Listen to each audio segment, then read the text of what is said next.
आज हमारे देश में लाखों लड़कियां स्कूल जाती हैं, लेकिन एक वक्त था जब लड़कियों को स्कूल जाने की ही आजादी नहीं थी। उस दौर में आसाम की एक लड़की कीचड़ भरे रास्तों से कई किलोमीटर चलकर लड़कों के स्कूल जाती थी। वही लड़की आगे चलकर बनी आसाम की पहली फेमिनिस्ट लीडर और महिलाओं की आजादी की सबसे मजबूत आवाज। ये कहानी है चंद्रप्रभा सैकियानी की, उस महिला की जिसने भारत में महिला अधिकारों की लड़ाई को एक नया रूप दिया।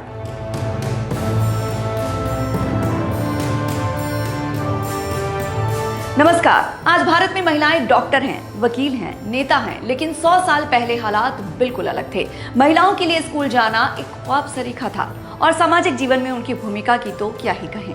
इसी दौर में आसाम के एक छोटे से गांव दाईसिंगरी में एक लड़की पैदा हुई। पिता गांव के मुखिया थे, नाम था रतिराम मजूमदार और उसी बच्ची का नाम था चंद्रप्रिया मजूमदार, जो आगे चलकर बनी चंद्रप्रभा सैकियानी। 1901 में जन्मी चंद्रप्रभा सैकियानी अपने परिवार के 11 बच्चों में 7वीं थी।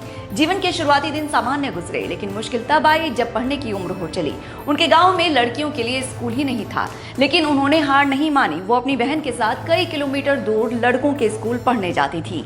कीचड़ से भरे रास्ते, लंबा सफर और समाज की आलोचना, लेकिन उनका एक ही लक्ष्य था, शिक्षा। 13 साल की उम्र में क्रांति, वो उम्र जिसमें लड़कियां अपने शौक डेवलप करती हैं, कपड़ों और फैशन की बातें सोचती हैं, उन्हें गैजेट्स और ट्रेंड्स की चिंता सताती है। उसी 13 साल की उम्र में उन्होंने गांव की लड़कियों के लिए एक छोटा सा स्कूल शुरू कर दिया। उनका मानना था, अगर एक लड़की पढ़ती है तो पूरा समाज बदल सकता है। जाहिर है, क्रांति का सूत्रपात हो चुका था। पहली महिला जिसने सार्वजनिक मंच से बोला, ये बात साल 1918 की है। असम में एक बड़ा छात्र सम्मेलन चल रहा था। सम्मेलन में हजारों लोग मौजूद थे, लेकिन मंच पर एक भी महिला नहीं थी। फिर आसाम ने वो देखा जिसकी कल्पना तब तक किसी ने नहीं की होगी। मंच पर आई चंद्रप्रभा सैकियानी। वो सम्मेलन में बोलने वाली पहली महिला बनी। समाज से उन्होंने 2 टूक सवाल पूछा। महिलाओं को घर की 4 दीवारी में क्यों कैद किया गया है? ये सवाल आसाम के समाज में एक नई बहस की शुरुआत बना। 1926 में उन्होंने एक ऐतिहासिक कदम उठाया। उन्होंने बनाया आसाम प्रादेशिक महिला समिति। यह आसाम का पहला महिला संगठन था। इस संगठन का लक्ष्य था बाल विवाह खत्म करना, महिलाओं की शिक्षा बढ़ाना, महिलाओं को आर्थिक रूप से मजबूत बनाना। यह आंदोलन धीरे धीरे पूरे आसाम में फैल गया। महात्मा गांधी के असहयोग आंदोलन से प्रेरित होकर चंद्रप्रभा सैकियानी स्वतंत्रता आंदोलन में शामिल हो गईं। उन्होंने महिलाओं को बरतानिया हुकूमत के खिलाफ आंदोलन में शामिल होने के लिए प्रेरित किया।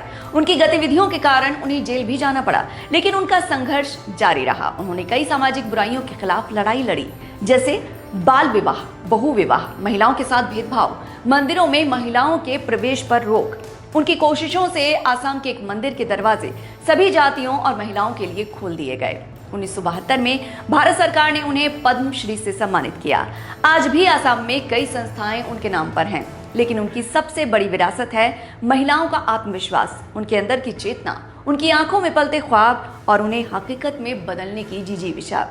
जब भी भारत में महिलाओं के अधिकारों की बात होगी तो इतिहास में एक नाम हमेशा पहली सफ में नजर आएगा, चंद्रप्रभा सैकियानी।